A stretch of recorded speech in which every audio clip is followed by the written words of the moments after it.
엘리후가 욥에 대해서 지금 계속해서 욥의 잘못된 것을 지적해서 말씀하고 있습니다. 인과응보의 법칙을 가지고 욥을 평가하는 것을 볼 수가 있는데, 당신이 죄를 지었기 때문에 그 죄에 대한 결과로 이와 같이 지금 고난을 당하고 있습니다. 그렇게 얘기하는 거예요. 처음에 엘리후는 욥을 친구로 생각해서 왔어요. 위로해주고 왔어요. 새 친구가. 그 다음에 가만히 보니까 회개하면 될 것 같아요. 회개의 대상으로 친구를 여겼어요. 근데 논쟁하는 중에 내가 무슨 특별히 잘못한 거 없다고 자꾸 주장하니까 이건 틀림없이 이 악인이구나, 이렇게 결론을 내린 거예요. 친구들이. 처음엔 친구, 위로의 대상, 그리고 회개의 대상. 그런데 이제는 악인이다. 몇 번 얘기해도 우리 얘기를 듣지 않으니까, 친구들의 얘기, 인과응보의 법칙에 대해서 인정을 안 하니까 아주 악인으로 아주 그냥 완전히 치부해버린 것을 볼 수가 있어요. 이 친구가, 새 친구가 오히려 위로하러 왔는데, 이 새 친구가 욥의 마음을 더 힘들게 했던 걸 볼 수가 있어요. 그러니까 지금 고통당하는 것도 힘든데 악인이라고 그냥 낙인 찍어버리니까 어디서 위로받을 데가 없는 거예요. 너무 힘든 상황 가운데 이 엘리후의 얘기에 대해서 말을 하지 않습니다. 답변도 하지 않습니다. 말해봤자 소용없다 하는 것을 판단했습니다. 이 얼마나 욥이 참 힘든 상황입니까? 몸도 아픈데 마음적으로도 위로받지 못하고 용기를 얻는 그런 말도 하지 않냐고, 계속 악인이라고 그냥 계속 공격하니까, 코너로 막 몰아내니까 욥이 참 쉽지 않았겠다 생각합니다. 우리들이 그런 일을 당하게 되면 참 어려울 거예요. 근데 혹시 나도 다른 사람에 대해서 정말 그 사람이 지금 고통당하는 게 힘든데 막 악인으로 막 그냥 몰아버리면, 그런 엘리후와 같은, 또 욥의 새 친구와 같은 그런 존재가 아닌지 자기 자신을 늘 조심해야 될 줄로 믿습니다. 이게 참 말 한마디가 다른 사람에게 또 큰 상처를 줄 때가 있어요. 그러니까 쉽게 판단해서 쉽게 말하지 말기를 기도하시기를 간절히 바랍니다. 그래서 성령이 충만해야 돼요. 그래서 성령이 우리가 얘기할 때 혹시나 순간적으로 악령이 역사해가지고 잘못된 말을 할 때가 있어요. 그래서 기도하시기를, 하나님 성령이 충만해서 친구들에게 위로의 말을 주시옵소서, 지혜를 주시옵소서, 그렇게 기도하시기를 간절히 축원합니다. 그러니까 입이 내 입이 아니고 누구의 입이 돼야 되냐면 성령님의 입이 돼야 돼요.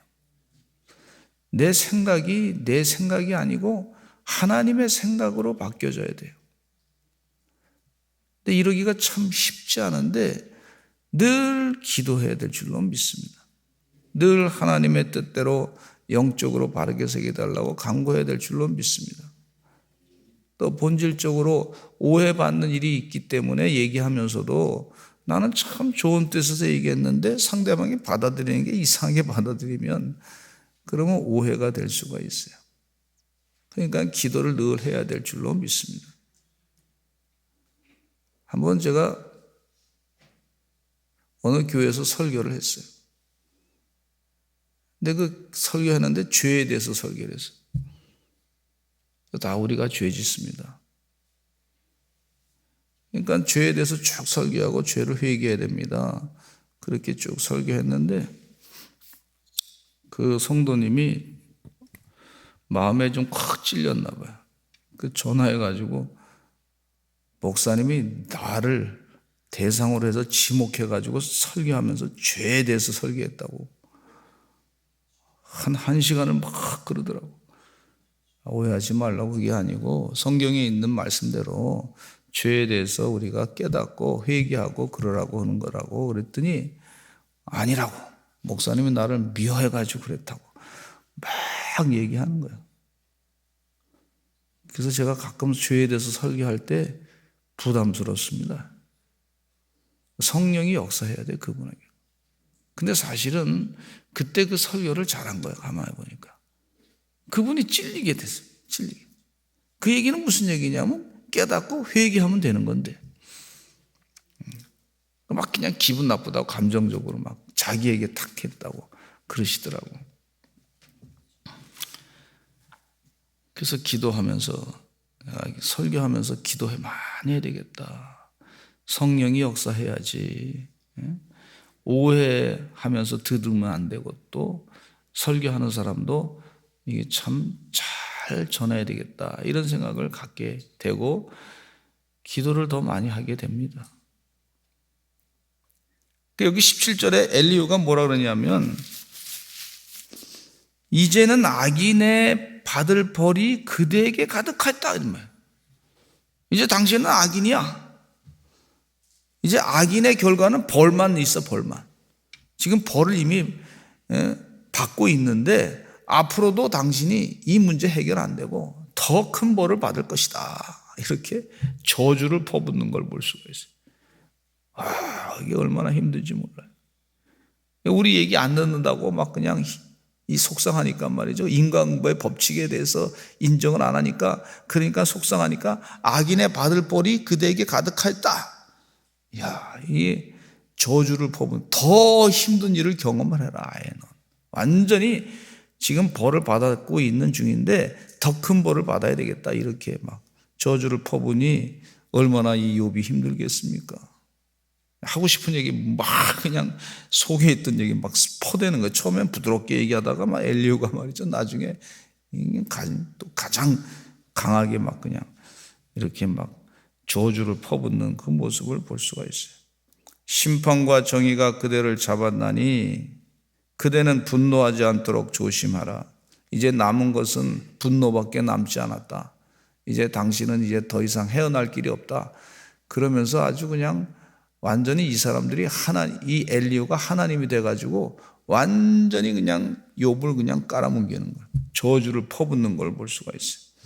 이제 너는 악인이 됐기 때문에 악인의 받을 심판만 남아 있을 뿐만 아니라 지금도 고통당하고 있는데 그 심판이 더 심할 것이다. 그렇게 얘기해 주고 있으면서 그 심판이 임할 때는 분노, 화냄 이런 것들이 잔뜩 일어날 텐데 그거밖에 없다 말이지. 우리가 얘기해도 회개하지 않으니 그거밖에 없다. 그리고 많은 뇌물이 그대를 그릇된 길로 가게 할까 조심하라. 이미 뇌물을 받지 않았느냐? 너 부자가 된 거 말이야. 어디서부터 보기에 가만히 보니까 그거 그동안 부자로 살았는데 그거 어디서 뇌물 받은 거 아니야? 이런 식으로 막 또 얘기하는 거예요 지금. 야, 어떻게 친구들이 와서 위로해 주러 왔다가 말이죠. 이렇게 저주를 퍼붓고 있고 그동안 선한 일을 많이 욥이 했는데 그것에 대해서 물질이 하나님의 축복을 받아서 잘 받고 살았는데 그것에 대해서까지 이렇게 비난하는 그런 모습을 볼 수가 있어요. 그건 뇌물 받아가지고 그런 거 아니야? 이런 거예요. 우리가 다른 사람을 평가할 때 좀 어려운 일을 당할 때 막 함부로 막 그냥 쏟아내지 마시고 속상한 걸 막 쏟아내지 마시고 그건 마귀가 시키는 일이에요. 그것도 지금 욥이 마귀의 시험 받아가지고 고통을 당하고 있지 않습니까? 근데 와서 위로해 준 사람들이 와가지고 욥에게 사실은 마귀가 지금 시험을 하고 있는데 마귀의 도구로 또 쓰임 받아가지고 그냥 욥을 막 저주하는 거예요. 욥이 막 그냥 얼마나 그냥 위로받을 데가 없이 참 망가져가지고 인생이 너덜너덜한 인생이 됐던 걸 볼 수가 있고 이 욥의 아내는 하나님을 저주하고 죽으라 그러고 도망갔는데 욥의 아내 그와 같은 얘기를 친구들이 와서 또 얘기하는 거예요. 이게 고난이 말이죠. 이게 아주 보통 힘든 상황이 아니다. 이런 생각이 듭니다. 교회가 코로나 때 언론에서 말이죠. 뭐 코로나의 주범인 것처럼 막 그냥 보도를 하더라고. 교회에서 예배 드리는 사람들이 무슨 뭐 움직이나요? 가만히 앉아가지고 여기서 예배 드리고 떨어져서 다 이렇게 방역수칙 지키고 예배 드리는데 말이죠. 교회가 얼마나 비난을 했는지. 이 교회에서 말이죠. 뭐 코로나 환자 나왔다. 저기에서 코로나 환자 나왔다. 그래서 그냥 예배도 못 드리는데 억울해 죽겠는데 말이에요. 분명히 예배의 자유가 있는데 말이에요. 예배도 못 드리는데 억울해 죽겠는데 거기서 또 언론에서 그냥 막 패대기 하듯이 막 그냥 교회발. 그 근거도 없이 말이죠. 자꾸 그러니까 얼마나 많이 속상하고 또 속상하고 위로받을 데가 없어. 하나님한테 너무 억울해서 막 기도하고. 오죽했으면 저 부산에 있는 소년보 목사님, 세계로교회 목사님은 말이죠. 예배 자유연대를 만들어가지고 난 목숨 걸고 여기 예배 드리겠단 말이죠. 그렇게까지 얘기해. 언론에서 하도 때리니까. 그러면 지하철에서는 왜 코로나가 거기서 발생 하나도, 지하철에서는 하나도 안 나요.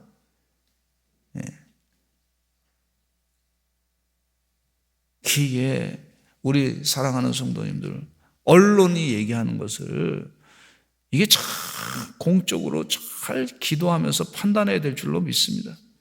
이게 우리나라의 언론이 문제가 이게 선동하는 게 참 선동 기술로 사용하는 걸 볼 수가 있어요.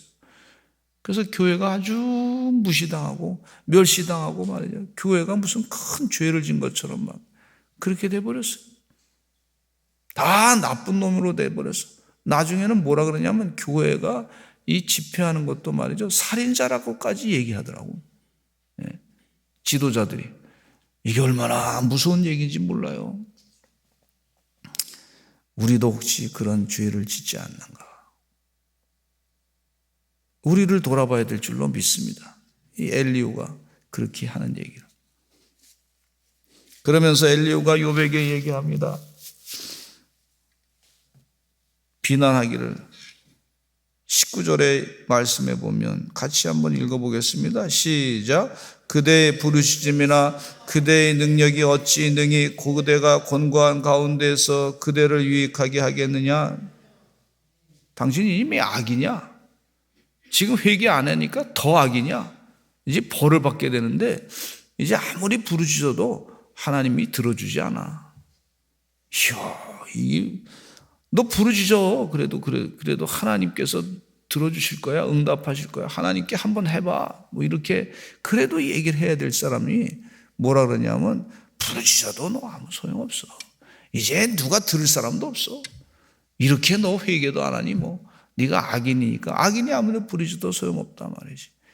야, 이 얘기가 얼마나 무서운 얘기인지 몰라요. 욥이 하나님을 잘 섬겼던 사람 아닙니까? 응? 하나님 없으면 안 된 사람으로 그렇게 알고 욥이 말이죠.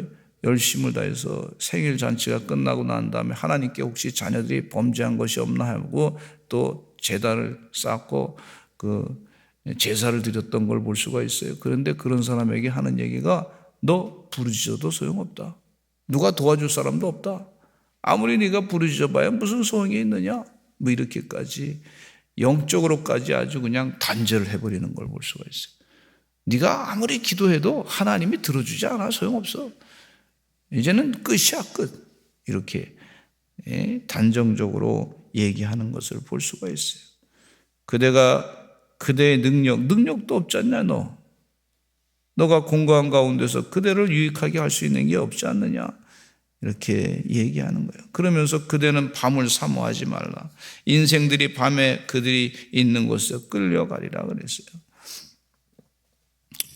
이게 뭐 보통 저주가 아닙니다. 이게 말로 그냥 상대방을 막 악인으로 만들어 놔가지고 심판을 당할 사람으로 만들어 놓고 이제 기도해도 소용없는 사람으로 만들어 놓고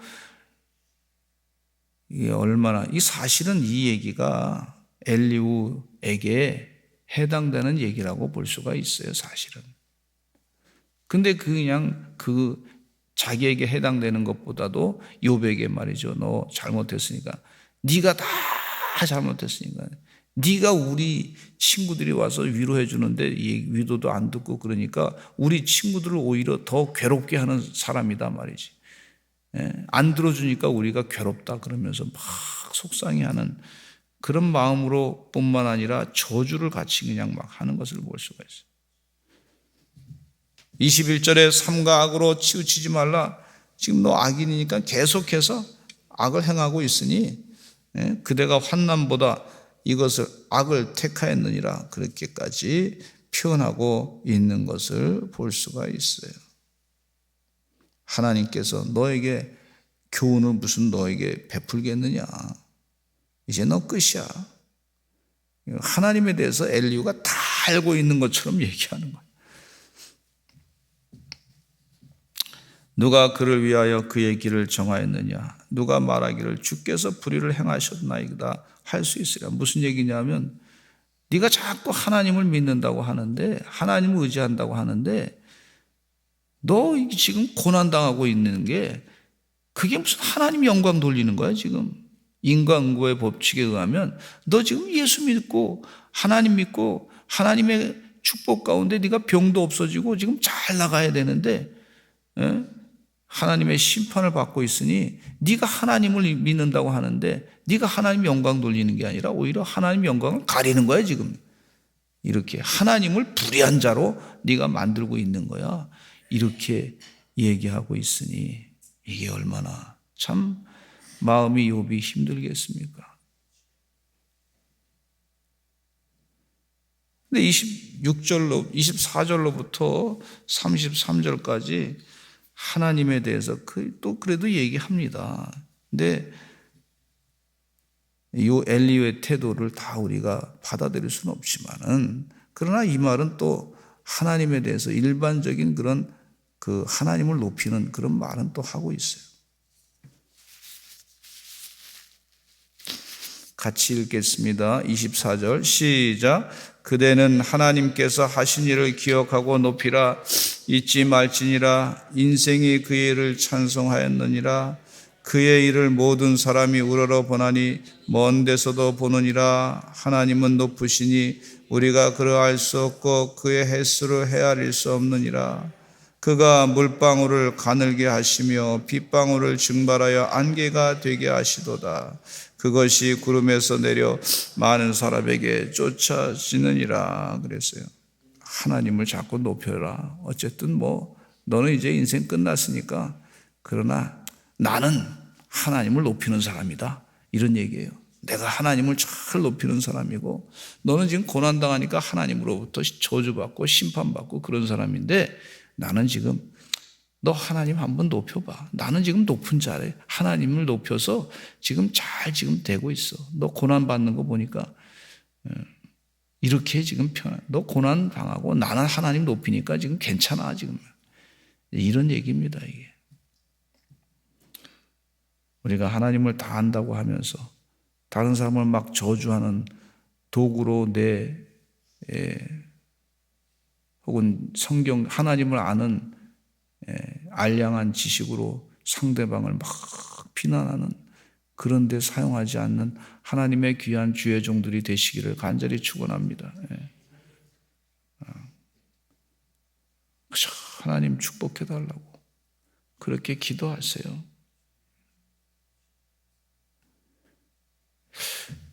수년 전에 세들백 교회 리고레 목사님이 큰 어려움을 겪으셨어요. 훌륭한 목사님이세요. 목적이 이끄는 삶 책을 쓰신 목사님이시고 정말 훌륭한 목사님. 아주 존경스러운 목사님이에요. 근데 그 아들이 20대 중후반 되신 그런 아들이 말이죠. 이번 아들이 자살했어. 어떻게 해석을 해? 예수 안 믿는 사람들은요, 이야, 저 목사님 가정에서도 아들이 자살했는데 교회를 왜 다니냐 비난을 엄청나게 했을 거예요. 비난거리로 그냥 마구 나왔을 거예요. 속으로 저 사람이 뭐 내적으로 뭐 잘못했다 막 그러면서 막 그런 얘기를 했을 거라고 생각합니다. 뭐 마귀가 신났죠. 뭐 교회 안에서도 또 조금 목사님에 대해서 또 불만이 있는 사람들이 말이죠. 은근히 또 그러면서 그런 쪽으로 또 생각을 가지고 그랬던 그럴 수도 있어요.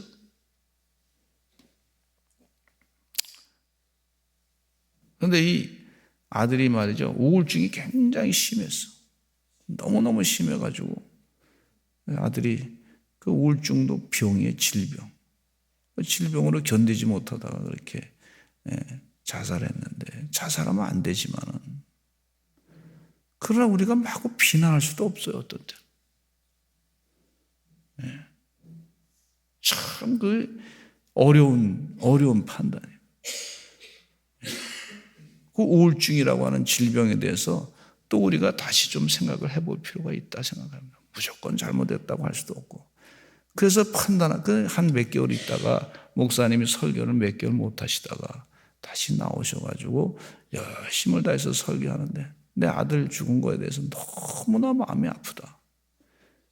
그러면서 우울증의 그 질병에 대해서 더 심각하게 생각하게 됐고 그 일을 위해서 또 우리 교회가 또 상담 프로그램을 하든지 기도 프로그램을 갖든지 그 일을 위해서 더 그걸 막기 위해서 애써야 되겠다.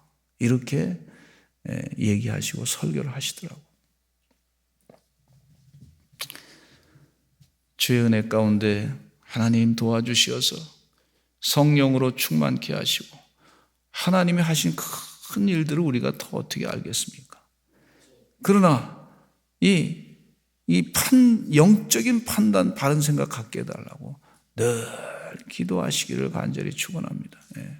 지금 욥이 마귀의 시험 당해서 있는데 이 마귀의 시험 당해서 막 마귀의 그 고난 당하고 온 것을 모르니까 그러니까 그냥 자기의 생각 가지고 하나님에 대한 이 인과응보의 법칙을 가지고 마구 비난하는 이 세 친구 이와 같은 모습을 우리가 갖지 말아야 되겠다. 그런 생각을 가지면서 우리가 하나님 영적으로 바르게 판단하게 해달라고 또 우리가 말할 때도 하나님의 거룩한 말을 바르게 해달라고 기도해야 될 줄로 믿습니다.